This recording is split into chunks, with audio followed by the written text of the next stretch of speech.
This Week in Microbiology is brought to you by the American Society for Microbiology at asm.org/TWiM.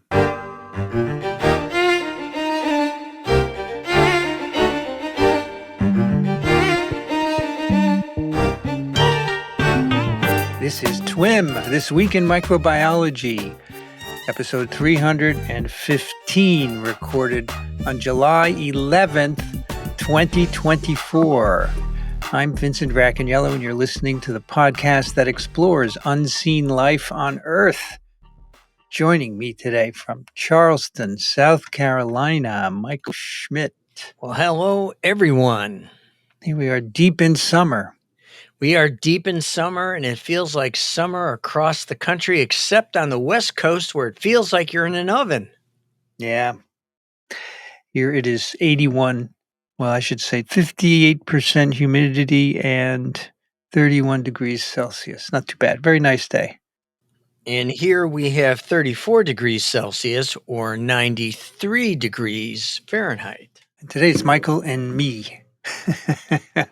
So we can go as long as we want, right, Michael? That's right. But we won't. We won't. We're We'll going try to and be keep kind. it succinct. We got two interesting papers for you. I will start off with a snippet entitled, this is published in Antimicrobial Resistance and Infection Control. This is called Impact of the COVID-19 Pandemic on Extended Spectrum Beta-lactamase Producing E. coli in Urinary Tract and Bloodstream Infections, Results from a Nationwide Surveillance Network in Finland, 2018 to 2022. And since you were just in Finland, that's one of the reasons I gravitated toward this paper. And I also thought this would be one of the papers that I think we need to be thinking about as we begin to ponder antibiotic resistance, as we're, being terrified by these multi-drug resistant pathogens that keep emerging. Indeed.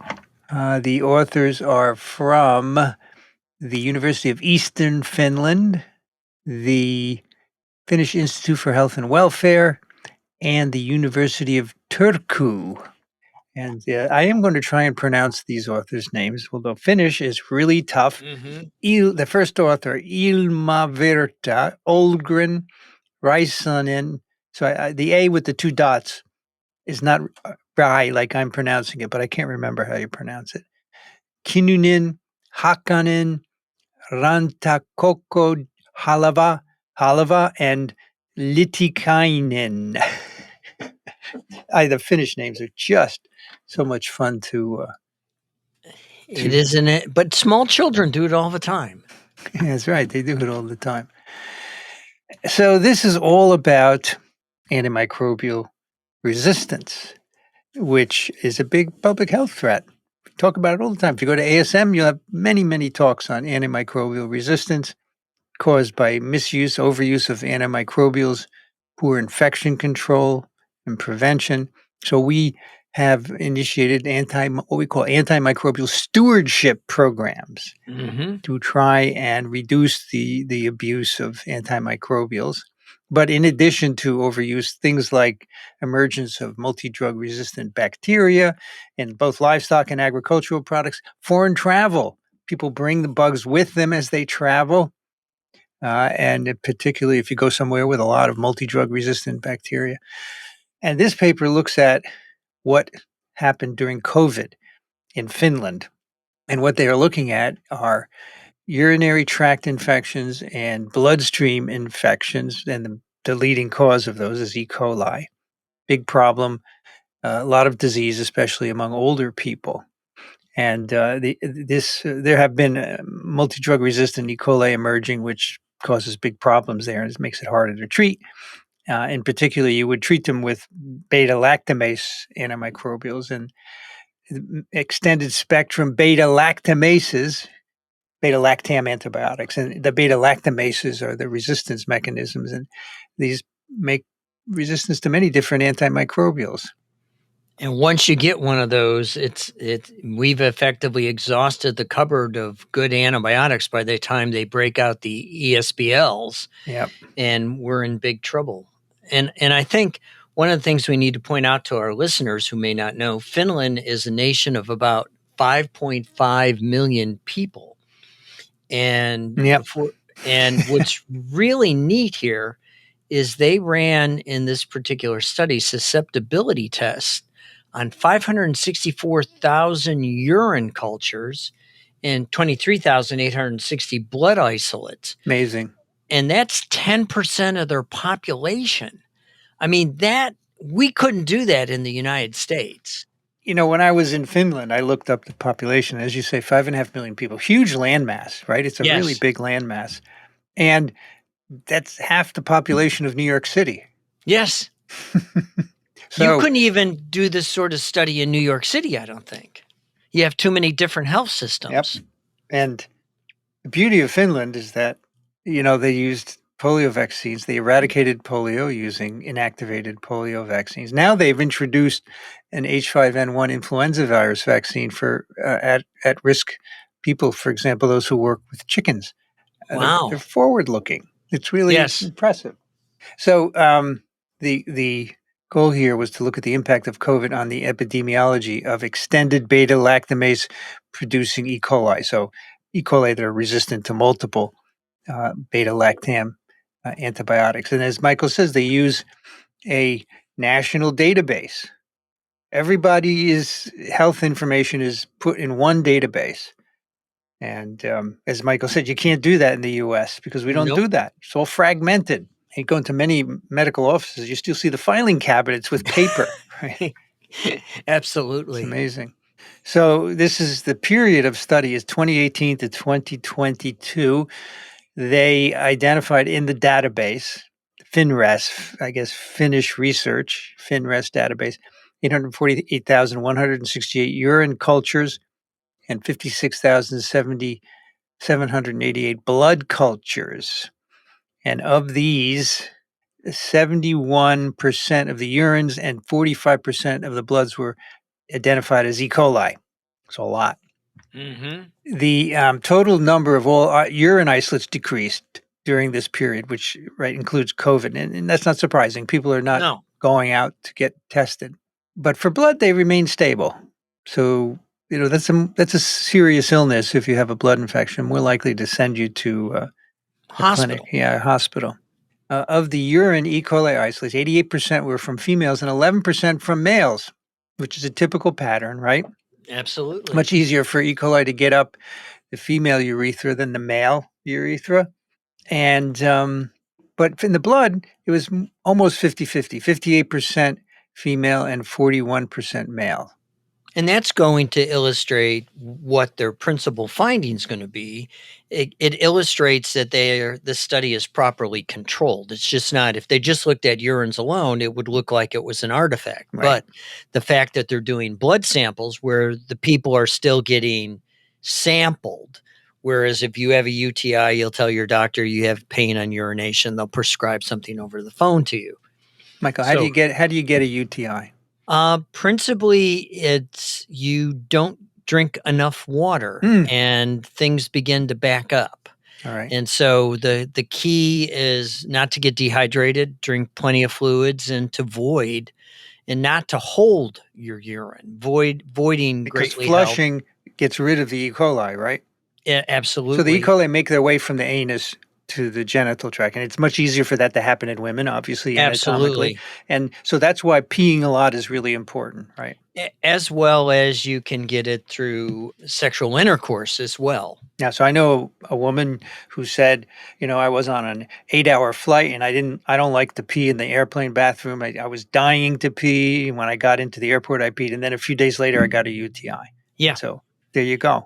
Right. And it's principally mechanics. The microbiome effectively expands. It's given the opportunity, especially if you're a diabetic and you happen to be spilling sugar into your urine. And then what happens is it feeds the little creatures. So for all of these E. coli isolates in this Finnish study, we have information on their extended beta B-lactamase status, which is really cool, right? It's a lot of isolates. All right, so during 2019 to 2022, there was a decreasing trend in the annual proportion of ESBL-producing E. coli in urine and blood in both males and females. All right. So in urine, the decreased averaged 27% among both sexes from 2018-19 to 2022, among males from 6.9 to 4%, and among females from 3 to 2.1. In blood, the proportion decreased 29% over the same time. Again, 9.3 to 6.2% in males, 6.2 to 4.6% among females. And they note that the annual proportion of ESBL producing E. coli was constantly higher in blood than in urine E. coli isolates and higher in males than in females. So, what would cause a blood infection with E. coli, Michael? There are any number of ways you can get septicemia. They can cross out of your gut as your gut barrier begins to break down as you age. You, of course, can have an abscess, and this abscess can occur anywhere in the body. It can come from something as simple as you bang your knee while playing basketball. Huh. And you effectively have bacteria typically floating in your system, and they end up in this back alley where you have this inflammation, and the E. coli just sort of resides in an abscessal form, and it then goes septic, and you end up with a bloodstream infection. So these are different etiologies from Yeah. urinary tract infections, right?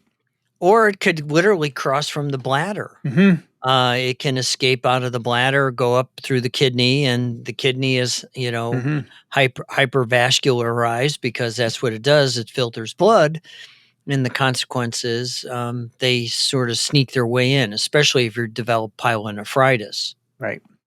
The annual proportion of ESBL producing E. coli in urine and blood decreased in all age groups during 2019 to 2022. And quarterly analysis shows that the proportion of ESBL producing E. coli started to decrease during quarter 2 and 3 of 2020, right, the first year of the pandemic. For urine, during quarter 2 of 2020, for blood, immediately after the onset of the pandemic. In quarters 3 and 4 of 2022, the decrease stabilized for urine and started to increase again for blood isolates. As people wanted to get out, cabin right. fever took over and they wanted out. It's interesting. So you can get a urinary tract infection anywhere, right? Yeah, absolutely. So why is it decreasing during the pandemic? It's because people are at home. They have access to using the restroom. They're not retaining, their urine like they would if they were having to do work in a factory or traveling. And I think it's principally, as the authors point out in their discussion, they think it's about travel. They think it was about traveling and, using different restrooms, not washing their hands, because when you're at home, your restroom is contaminated with everybody else in the house, and you would have all gotten ill. And you're more likely to keep your house bathroom much cleaner than you are, say, the restroom at the 7-Eleven. No offense to the 7-Eleven people. I mean, they greatly struggle to keep their restrooms clean. Do we know what fraction of urinary tract infections come from your own E. coli versus someone else's? It's pretty high for self-inflicted. Okay. I don't know the number off the top of my head, but I'm sure there's a urologist who will write into us. Maybe travel, when people travel, they're not hydrated as well. That also, well, certainly international airlines, I know I don't drink enough on airplanes. And plus, if you have alcohol while you're flying on the plane, that serves as a dehydrative effect as well. I don't like to drink a lot on airplanes because then I have to go up and go to the bathroom. Yes. And I don't like walking up and down the plane. Yes. For some reason, it just bothers me. Because, you get up, you go to the bathroom, and somebody's there, and it's occupied, and you have to wait. And then they say, please sit down, sir, blah, blah, blah. Don't make a queue. Oh, my God. Yeah. It's a little pain in the neck. All right. Incidence of ESBL-producing E. coli in urine and blood decreased in most age groups during this time period in both sexes, but the incidence decreased overall more in urine than in blood. So, again, the UTIs have gone down during this period. And then the proportion of fluoroquinolone, one of these beta-lactam antibiotics, resistant isolates among ESBL-producing E. coli decreased only slightly during Well, fluoroquinolones is a different class of different class. antibiotic. So they're just looking at a different class as a control, Yeah. right? The fluoroquinolones attack DNA, Got it. and they would be indiscriminately prescribed. As you've listened to Daniel enough talking about indiscriminate application of antibiotics during COVID, fluoroquinolones were one of the ones that they greatly abused to treat the pneumonias. So that could be one of the reasons the fluoroquinolone resistance increased. So that decrease was slight in urine and in blood. And also they looked at resistance to meropenem and imipenem. Mm-hmm. What are the targets of those? That's a beta-lactam class of antimicrobial. Those are the last resorts. Those are the carbapenem class of beta-lactam antibiotics. Got it.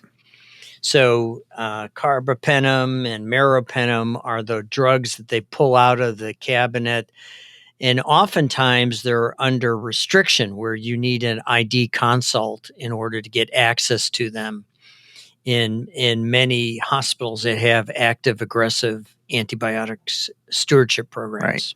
So that is the study, basically a decrease in the annual number of urine isolates reported to the database. For blood, there was a slight increase. These results are also paralleled by studies in other countries. In France, they saw a decrease in ESBL production among E. coli from clinical samples of patients after the national lockdown in May, and it was significant for urine cultures. In Ontario, Canada, again, a decreasing trend for ESBL-producing E. coli in urines from community patients and patients in long-term care facilities. And in the Netherlands, in hospitalized patients, significantly lower prevalence of ESBL-producing E. coli and Klebsiella pneumoniae compared to the pre-COVID period. So this is happening in multiple countries. The moral of the story is don't indiscriminately consume antimicrobials. Oftentimes, people, when they travel, also take a bottle of antibiotics with them. And when they get a little bit of loose stool, they'll, just take an antibiotic thinking it's an infection, as opposed to it's just upsetting their digestive system, either bad water or causing a phage burst in their gut. And that's why they're having the loose stool. So, the moral of the story is we have to begin to aggressively pursue antibiotic stewardship, get the antibiotics out of our livestock, and really try to squeeze as much life out of antibiotics that we possibly can, because these multi-drug resistant ESBL producing creatures like Klebsiella and E. coli, when you get a bloodstream infection, it is a bad day for everyone. So they conclude that the rapid and prominent decrease in international travel was a major contributor to this trend, accompanied by decreased antibiotic use and pandemic-related infection control measures.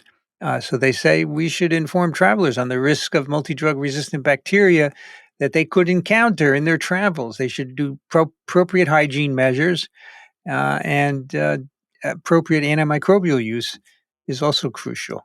Yeah. Bring that little tiny bottle of alcohol hand sanitizer and use it. Speaking of hand sanitizer, last night on the office hour stream, a guy said, "Is 1.5% hydrogen peroxide okay to use on my hands as a disinfectant?" The answer is no, because it's nasty. I mean, it's bleach. You're basically rubbing bleach Hydrogen on your. peroxide, right? Yeah, hydrogen peroxide is a bleach. That's what's the active ingredient in all the tooth whitening products. Hmm. It's carbamide peroxide.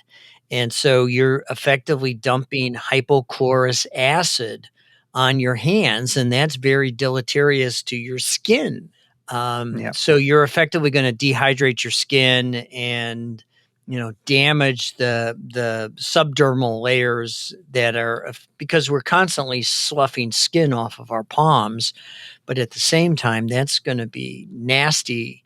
I mean, when you put bleach on your skin, it immediately turns white. And Yeah. peroxide is no different. He claimed that you could use a moisturizer on your skin and it would fix it afterwards. Yeah, I don't know about moisturizers. I know about bleach. Bleach is bad. Yeah, I would try and avoid it. I mean, alcohol is not all that great either. It's dehydrative, but it's less so, and it's been studied in countless number of healthcare providers, and we know it's cut the hospital-associated infection rate. Right.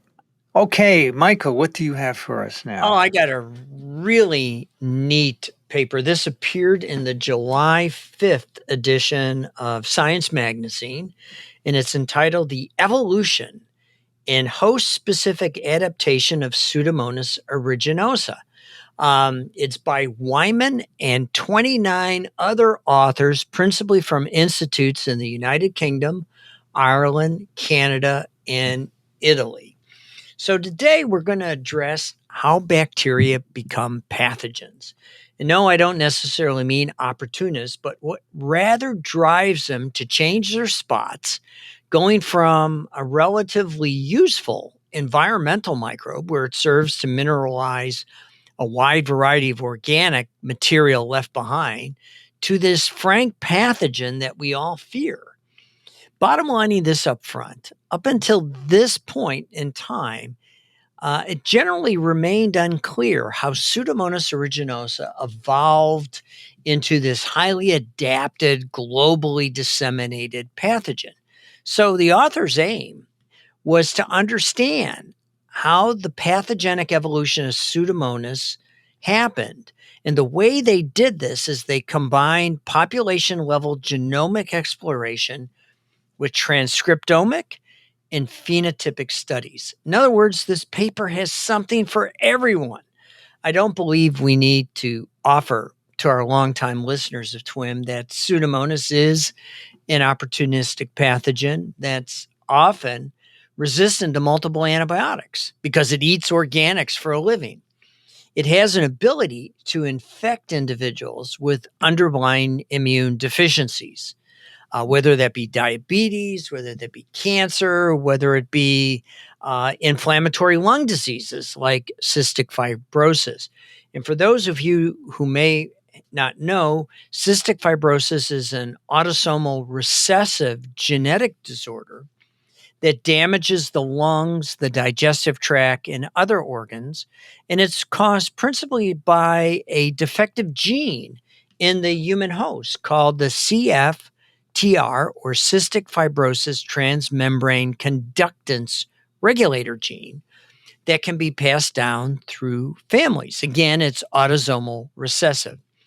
Now, this gene is responsible for causing changes in the body's electrolyte transport system, which affects the cells that produce mucus, sweat, and digestive juices. In people with cystic fibrosis disease, these secretions become thick and sticky, and instead of them being thin and slippery, and they effectively serve to plug up the body's tubes, ducts, and airways.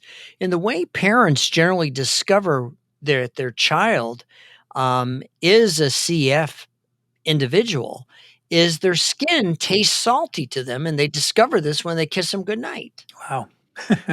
Yeah, it's just bizarre. CF.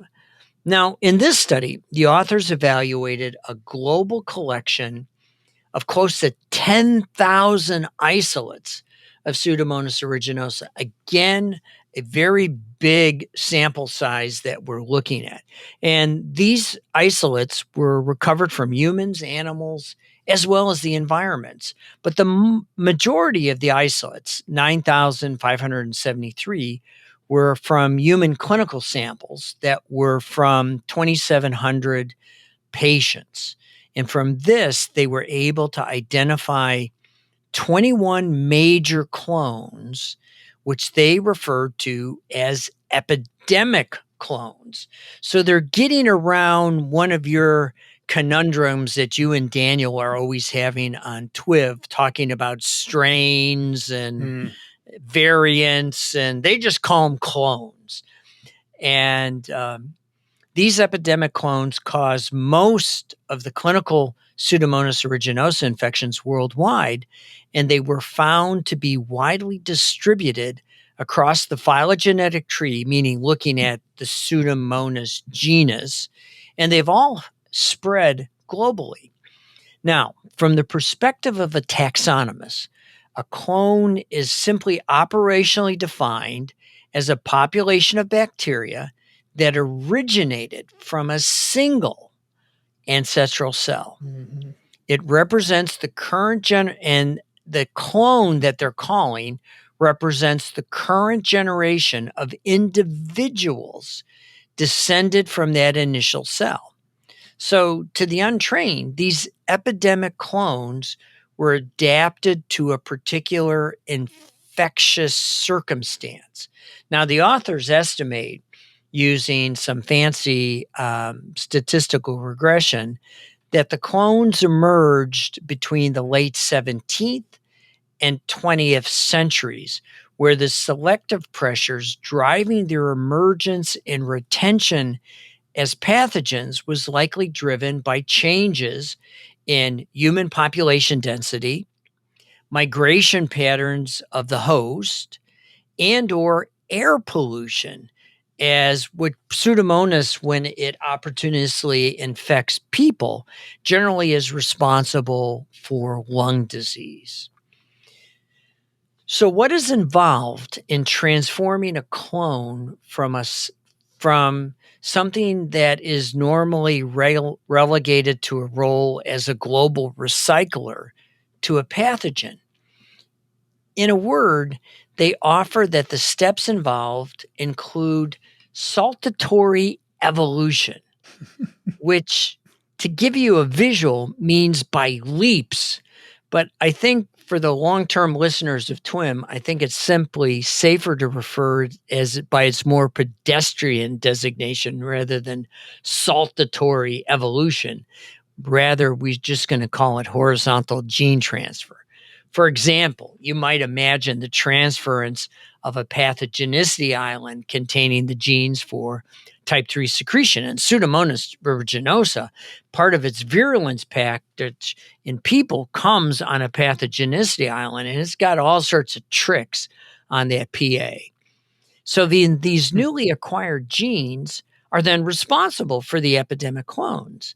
And you get varying intrinsic host affinities. And I think that's where they're getting the saltatory evolution bit, is the clones and the host are adapting to one another.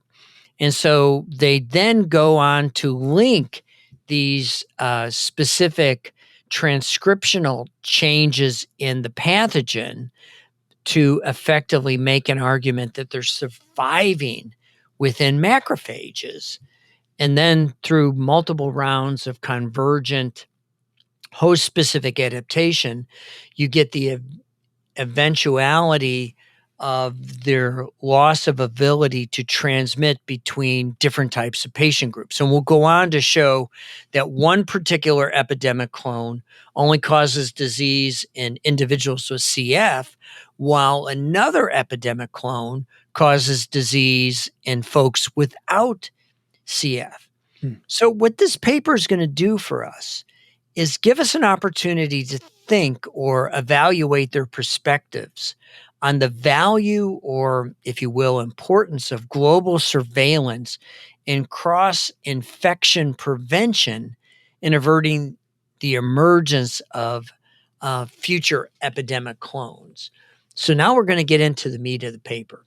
First, they analyze these close to 10,000 human, animal, and environment isolates. And that's found in the first panel of figure 1. And they offer, you can look at the little map and you can see that, if anything, Asia seems to be a bit underrepresented. They didn't have that many samples in their collection from what looks like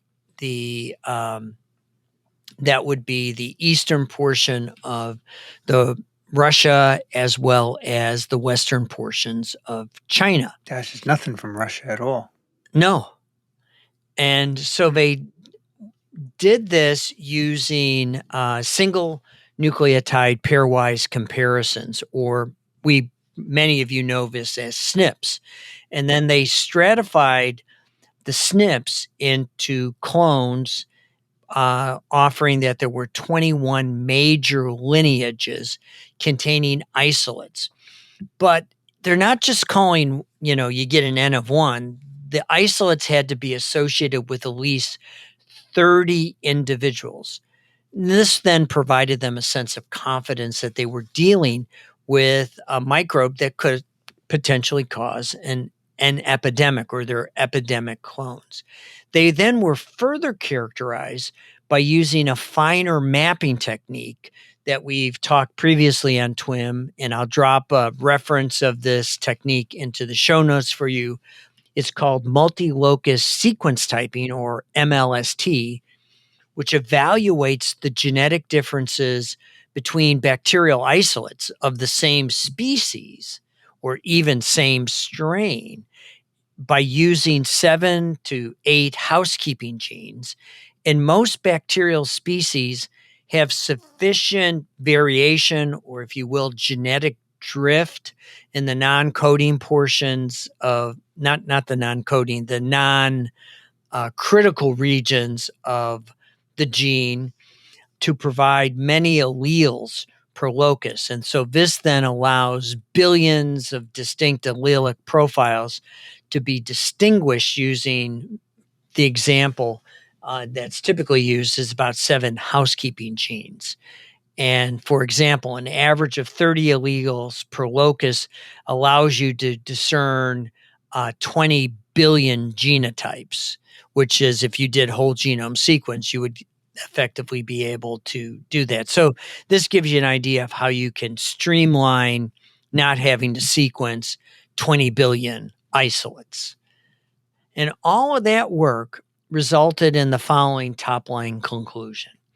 Epidemic clones were more likely to be detected in infected humans than from isolates recovered from the non-built environment. Non-built means it's not coming from inside your house, it's coming from the environment.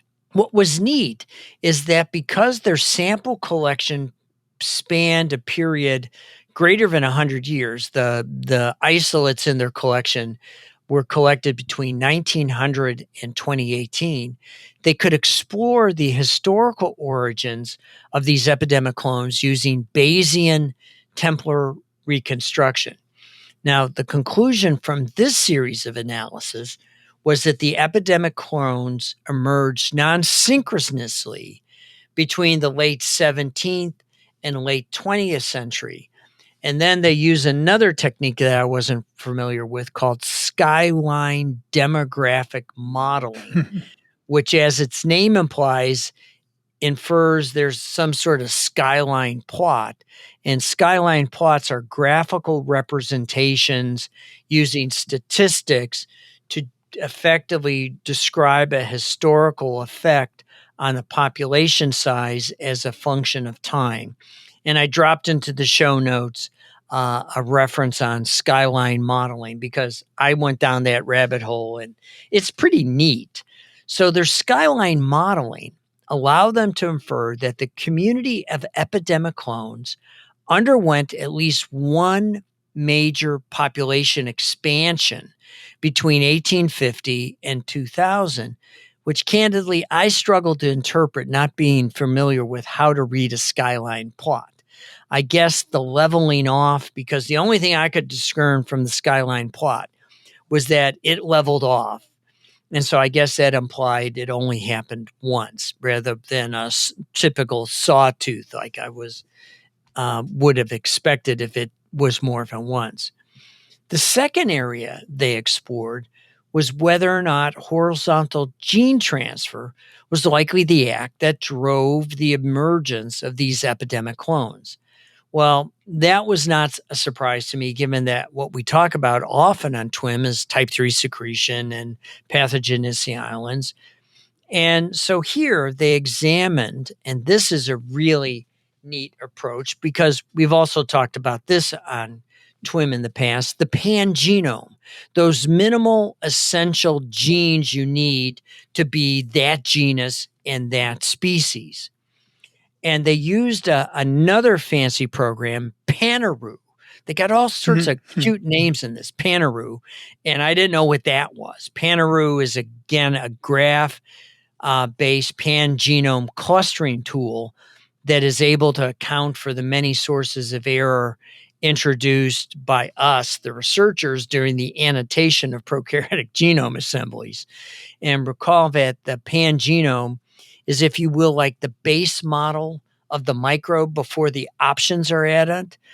The way I always remember this, when I bought my car in 1982, air conditioning was an option and I had to pay extra for it. Today, air conditioning comes standard on your car. So using that technique of looking at the pangenome and then asking the question, what accessories did Pseudomonas aeruginosa add to itself? And then they compared these sporadic isolates, and they found that the epidemic clones had significant enrichment for genes involved in transcriptional regulation, inorganic ion transport, in lipid metabolism, as well as protein turnover, with a significant depletion of genes involved in defense and secretion. So if you're thinking about how do you build a pathogen, you want to get rid of those things that don't help you become a pathogen. So this then suggested to them that there was a fundamental change in the bacterial physiology, which might have driven the development of the epidemic clones, which, for my bias, that implied to me that it was simply nothing more than selection, which was looking for enhanced fitness. So next up, they investigated whether these epidemic clones had a particular preference for a human host type by simply asking, because CF is a great equalizer. You can tell a non-CF patient from a CF patient pretty easily because it's one gene cluster. You can just figure out if they have CF, and you generally know by the time you're a teenager if you're a CF victim because you've been in the hospital for lung infections quite often through your early years. And so they investigated whether this epidemic clone had a particular preference by simply asking what type of infection resulted from the 21 types of different epidemic clones that they had characterized. Here they learned that sequence type, and again, sequence type refers to the designation from multi-locus sequence typing, and that's how it's designated, is sequence type 146. It's also known as less, cause an infection almost exclusively in individuals with cystic fibrosis disease. While conversely, sequence type 175 and sequence type 309 only resulted in infections in individuals without CF. Now, that image figured with panel 2A is quite remarkable. It sort of just strikes you. The CF cases are red, the non-CF cases are blue, and it's pretty incredible just to look at how clean those, if you will, sequence types and their bias for patient or host really is. Now, of course, the qualifier that they offer is their sample size was biased, but offered that their findings were replicated when reanalyzing existing systemic surveillance data from the United Kingdom for the frequency of CF and non-CF lung infections caused by each of the epidemic clones, and that's buried in their supplementary data in Figure 6. Now, this led them to form a hypothesis that such an apparent clone-specific host preference might relate to intrinsic differences in bacterial behavior between the two clonal types. And it wasn't due to the selection in that the pangenome analysis revealed there was no evidence for association of host affinity with the acquisition of genes with a particular function, leading them to refine their original hypothesis that it could be changes to gene expression that might help explain differences in preference. So, as you might surmise, what was next on their list of things to do was a reanalysis of previous transcriptional data of clinical isolates of Pseudomonas aeruginosa that were represented in their sample collection, where nearly all were from non-CF patients. And here, the conclusion from that analysis was that clinical isolates clustered in transcriptional space based on the host preference of the epidemic clones. And so then they then investigated whether there were any patterns in gene expression with the clonal predisposition for human specific host types. And basically, we're only looking at two host types, one's with CF, one's without. And they used a negative binomial generalized linear model. And here, their observation was that there was a clear expression signature where 624 genes were up and 514 genes were down within an infinity for Pseudomonas clonal types that caused an infection in folks with CF. The next thing you might be asking, up until now, we've been working in silico rather than in mice. But don't worry, no mice were harmed in this study. They used fish instead. And here they conducted a multi-dimensional phenotypic characterization of 49 representative isolates, almost all of which were from non-CF patients to minimize the contribution of secondary host-specific adaptation. Now, they used a variety of epidemic isolates ranging from low, medium, and high affinity for causing CF infection, and then using a variety of in vitro approaches. And here it was either a biofilm assay. They asked the question whether or not a siderophore could be produced. And then they looked at swim and twitch motility and simply the production of caseinase, an enzyme that dissolves casein, and gelatinase. And remember, in CF, these kids have extremely thick secretions. And so you would have to break these up if you were Pseudomonas trying to, effectively harvest food from those individuals.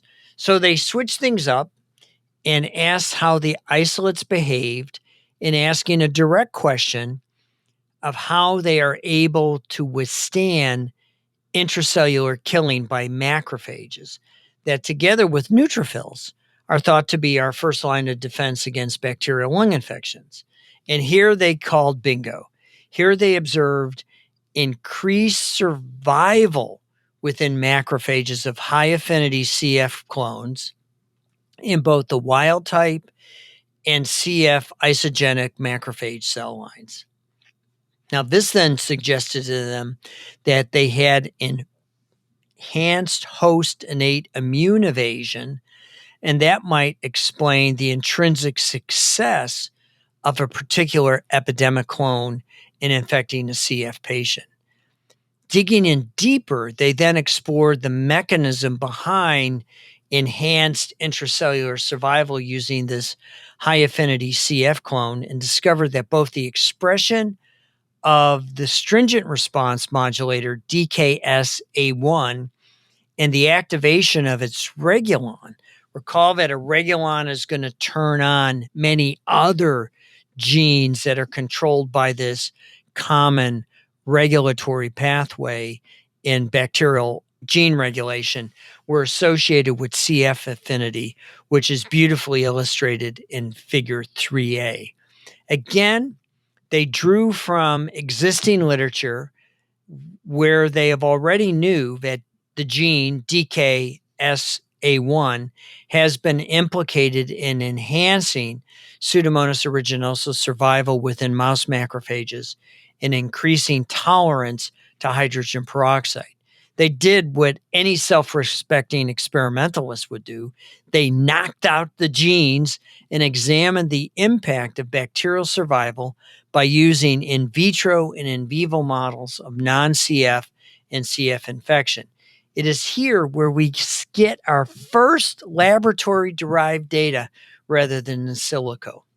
Given that DKSA1 had been previously implicated in enhancing Pseudomonas survival within mouse macrophages and facilitating the ability of the microbes to withstand killing by peroxide, they then examined the deletion of DKSA1 on bacterial survival by using these in vitro and in vivo models. And this is all in figure 3.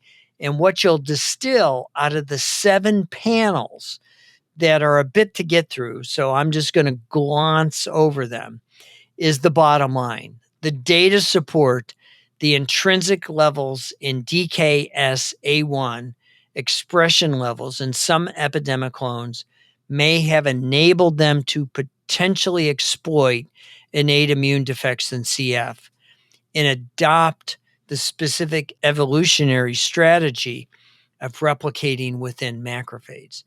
In other words, folks, it's fitness that rules. It's the yin and yang that we so often see in biology. So we now have at least a first approximation of an understanding of how these epidemic clones in CF are working. They're going after DKSA1 expression and how they have adapted to the human host. And as you might examine, given my fitness exclamation remark, through multiple rounds of inpatient selection, they use the word evolution in their text, but I think it's simply straightforward selection where you're just enriching for these epidemic clones. But they then, true to their experimentalist nature, they investigated how the epidemic clone was selected and does it continue to refine its preferred niche in the human host. So here, by reconstructing mutations that had likely occurred since the emergence of each clone, now we're back to in silico. They learned that it was through mutations in both the host and the clone where the evidence that they present argues for convergent evolution.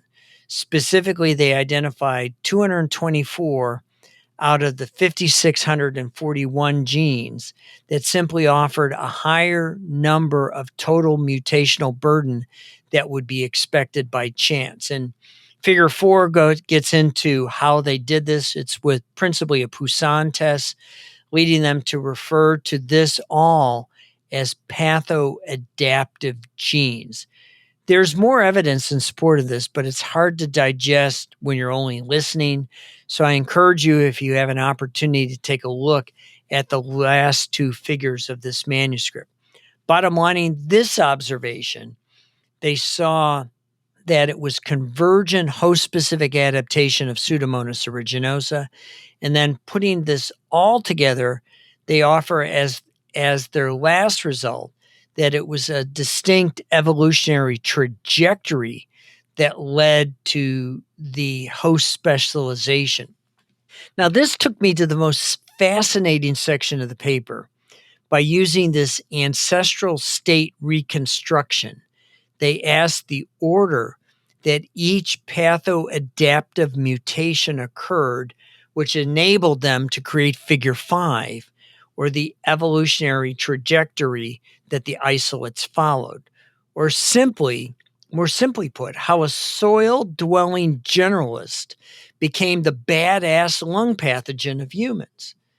And here they found that on average, the CF isolates had longer trajectories than non-CF isolates, with it taking about, the CFs had 20.5 compared to 11.2 steps for the non-CF clones that caused infections in people.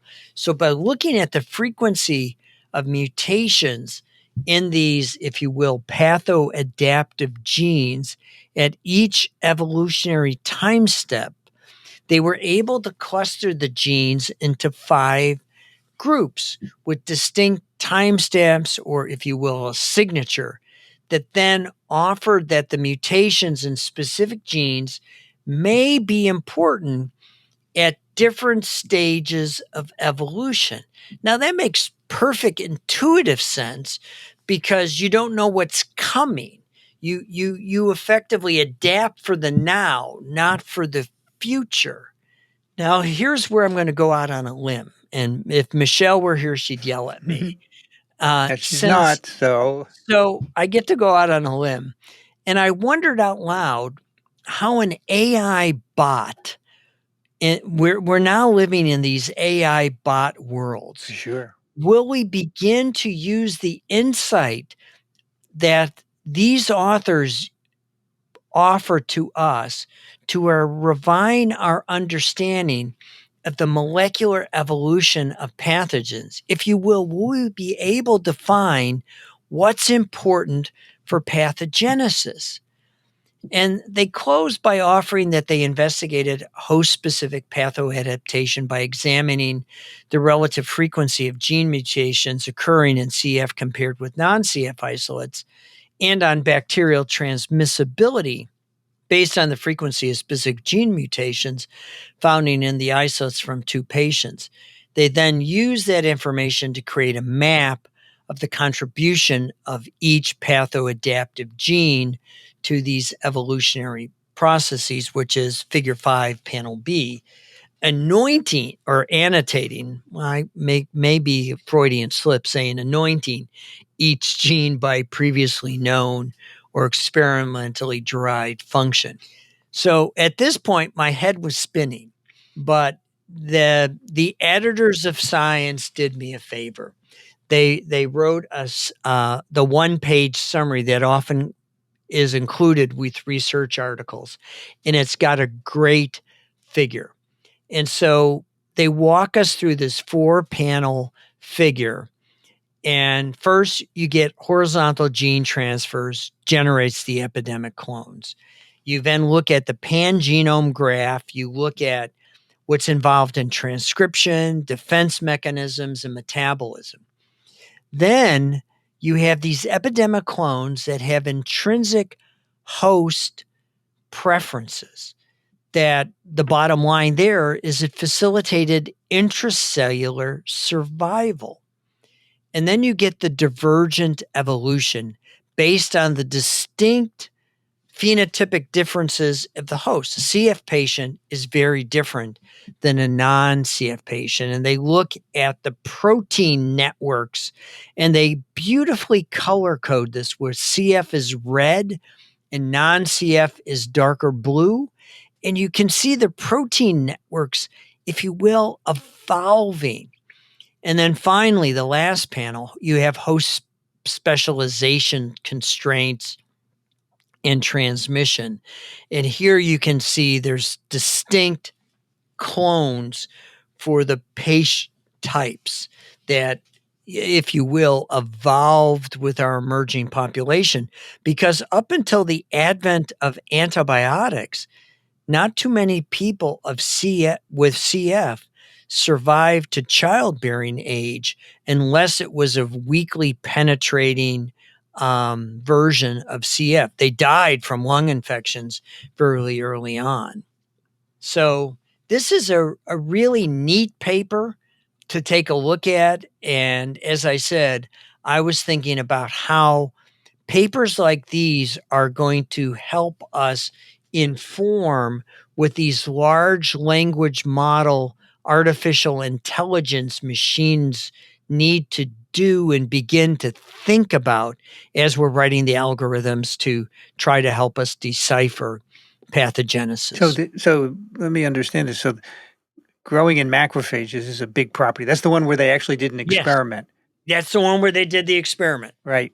And then they find other genes that track with infecting CF versus non-CF patients, but they didn't do any experiments to look at that. But that would be something you could.